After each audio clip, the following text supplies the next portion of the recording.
Okay. Sorry. This is our new project. We bought a 2009 E450 ambulance to turn into a small camper so we can do some traveling and not have to have the cost of hotels, and we could take the dog with us. So this is the cab. Okay, as you can see, it's still got all of the switches and everything. We don't know what, we'll have to figure out what to keep and what to get rid of. But anyway, so this is a little thing. We bought it in Indianapolis from an ambulance company. They were purchasing over a period of time new ambulances for their company. And they were all painted differently than when we went up there to pick it up. They all, had more of a burgundy and silver thing going on. Okay, this is from the back doors. We're trying to get that jump seat out of there because we want to put new flooring in. And so far, we haven't been able to get the bolts loose. But anyway. Then this is the bench seat, and most people that do ambulance conversions usually do a bed over the bench, so that's probably what we're going to do. I'll walk around. Okay, there's some really nice big cabinets in here, which we appreciate. I didn't open the ones over on the other side, but there's a couple of really big ones on the other side. Okay, I'm gonna step up here. Oopsie daisy.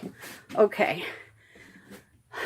This we wanted one with a pass-through into the cab. So that's what this is.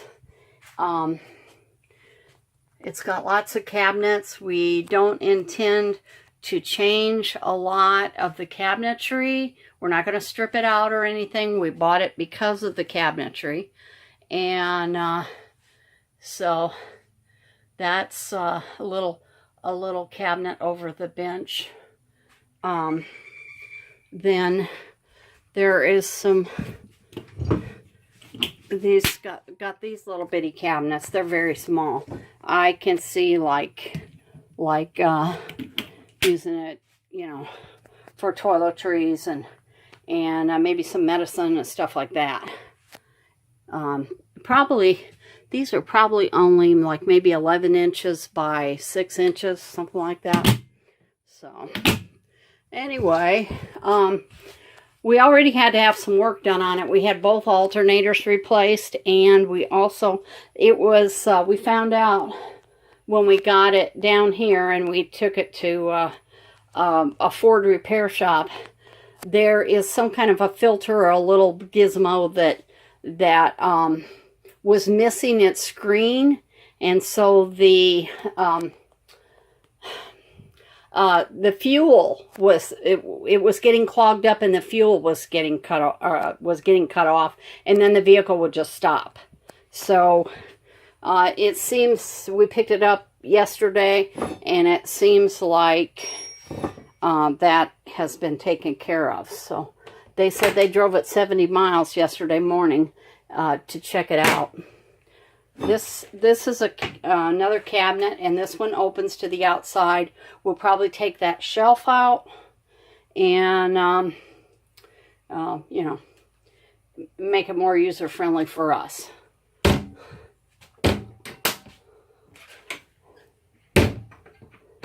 This will eventually be the kitchen area.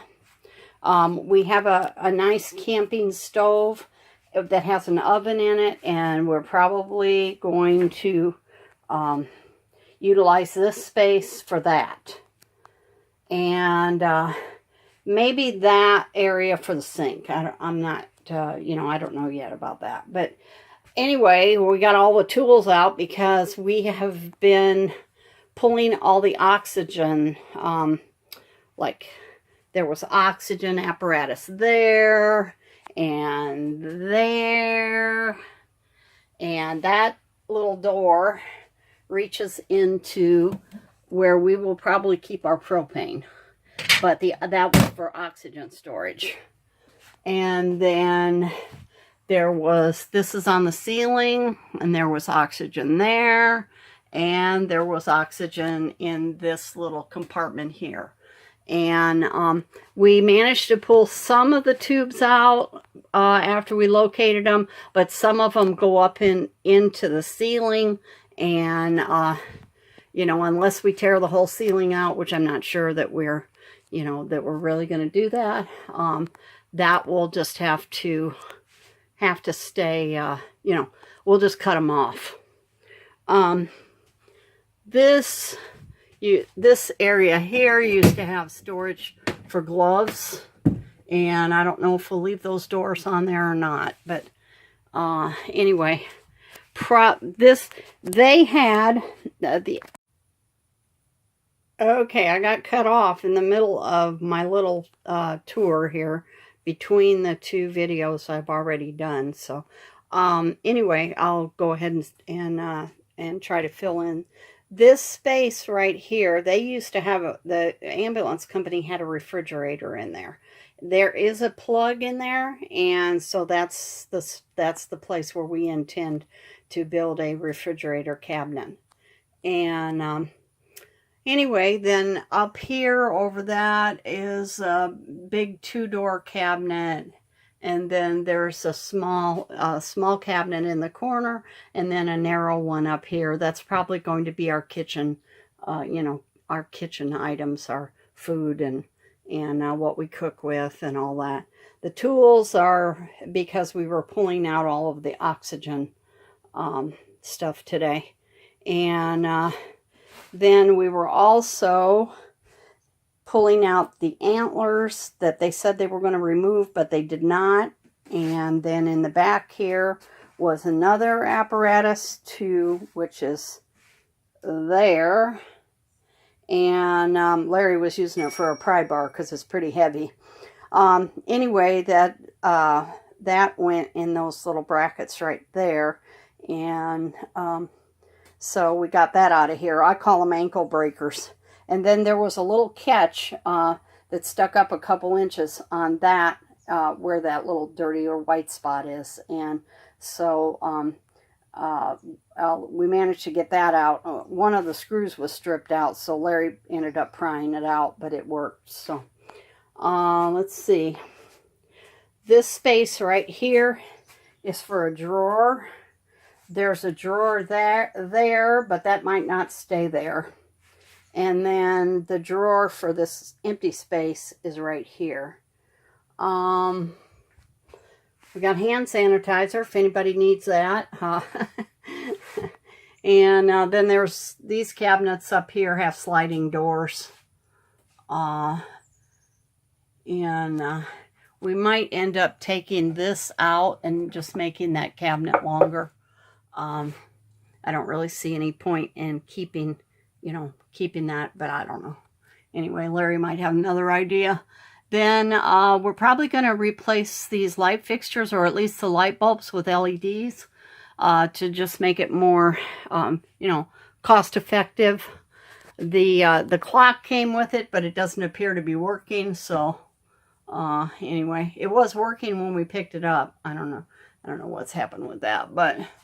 And I'm not sure if these are speakers or if they are some kind of air conditioning vents or what they are. But the we saw somebody that made a bed and attached it with straps and hooks to the grab bar. I thought that was a pretty good idea, but his bed folded up against the wall, and then when you folded it out, it hung from these. So I don't know. We've been watching lots of videos, so we'll figure something out. Anyway, that's, I think, is all. This refrigerator was nasty, and so we're getting rid of that. They kept medicine in it. It's got a thing to lock it. But anyway, this right here is the door to close off the pass-through. So anyway, yeah, I find that I use anyway for a filler a lot of times, and you know, when I'm trying to think of what to say next, so bear with me. Those are the heating and air conditioning vents, or I don't know what you call it, but anyway, that's what those are. So I guess I'll finish this, or you know, shut this off and talk to you later. We've been researching how to get the stickers off, and so we went and bought a heat gun yesterday and some plastic scrapers, and then I have some more stuff coming from Amazon tomorrow. And then one of the guys that we looked at suggested using this citrus strip for getting the extra glue off. So we're going to give it a go. One way or another, the stickers are coming off. So, but we'll try that first. You heat the sticker up and scrape it with your plastic scraper, and then they should peel off. At least it worked for him. So anyway, I can't really think of anything else to tell you right now until we actually get started in this little shindig, but that's where we're at right now. So I think I'm going to shut this off, and you all have a good day.